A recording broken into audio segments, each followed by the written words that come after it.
રામ રામ, જય શ્રી કૃષ્ણ, જય માતાજી એન્ડ ગુડ આફ્ટરનૂન મિત્રો. અને સાંજે જોતા હોય તો ગુડ ઇવનિંગ અને મોર્નિંગમાં જોતા હોય તો ગુડ મોર્નિંગ.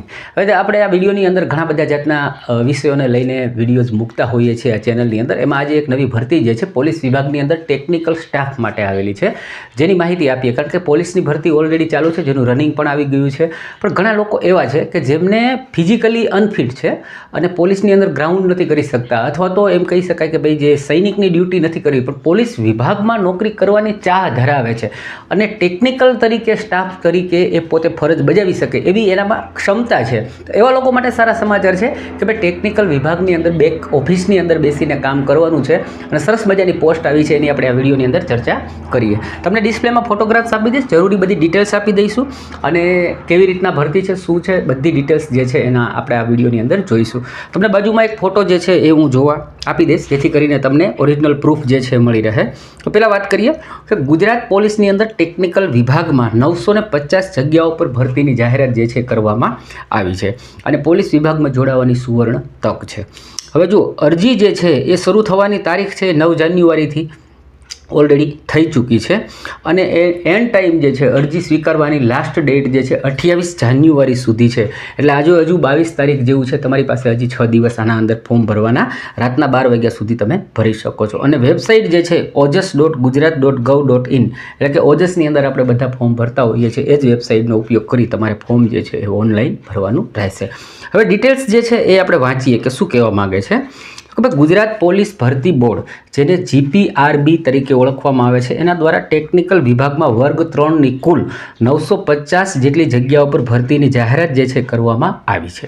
હવે આ ભરતી અંતર્ગત વાયરલેસ વિભાગમાં 830, મોટર ટ્રાન્સપોર્ટ વિભાગમાં 80 જગ્યાઓ પર નિમણૂક કરવામાં આવશે, જેમાં police sub inspector, technical operator અને હેડ કોન્સ્ટેબલ, ડ્રાઈવર, મિકેનિકલ જેવા મહત્ત્વના પદોનો સમાવેશ થાય છે.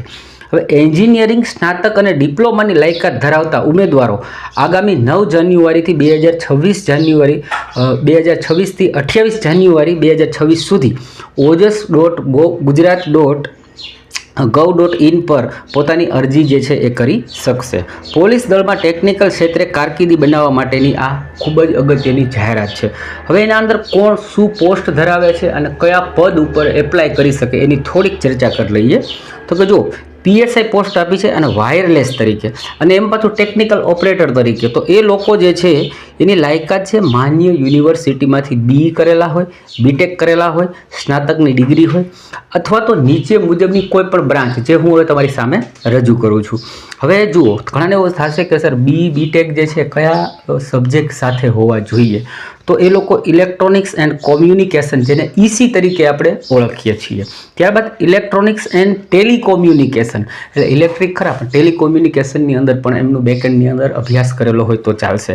ઇલેક્ટ્રોનિક્સ એન્જિનિયર કરેલું હોય, ઇન્ફોર્મેશન ટેકનોલોજી IT કરેલું હોય, ત્યારબાદ ઇન્ફોર્મેશન અને કોમ્યુનિકેશન ટેકનોલોજી, જેને ICT તરીકે ઓળખવામાં આવે છે, અને કમ્પ્યુટર એન્જિનિયરિંગ અથવા તો કોમ્પ્યુટર સાયન્સ, આ જે છે આના અંદર સ્નાતક ડિગ્રી કરેલા લોકો હોય તો એ બધા PSIની પોસ્ટ અથવા તો એને વાયરલેસ ટેકનિકલ ઓપરેટર તરીકે બોલવામાં આવે છે એના અંદર તમે. હવે તમને થોડીક વાત કરી દઉં ભાઈ આ ભરતી જે છે શું એમ.